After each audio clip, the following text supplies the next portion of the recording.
problems like this are really key to notice a couple things on. First, that there's multiple variables in this equation. More specifically, there's three, right?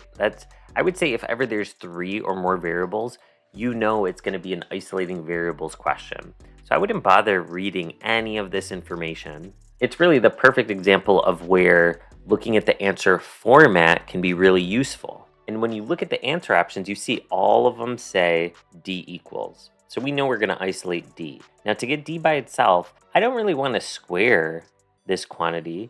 That would just make D have a little bit more attached to it. So instead, let's first get rid of this 3 pi by dividing both sides by 3 pi. And if you want, you can also divide both sides by h at the same time. That gets rid of the 3 pi, gets rid of the h. So now you have f over 3 pi h is equal to d over 2 squared. To get rid of the square, you square root both sides. Technically, whenever you take the square root of something squared, you get plus or minus. However, since we're dealing with a real life scenario of feet, you're not going to get a negative answer. So I have d over 2 equals, then I have this whole square root. And then finally, to get rid of the dividing by 2, I'm going to multiply both sides by 2. And that matches with option B.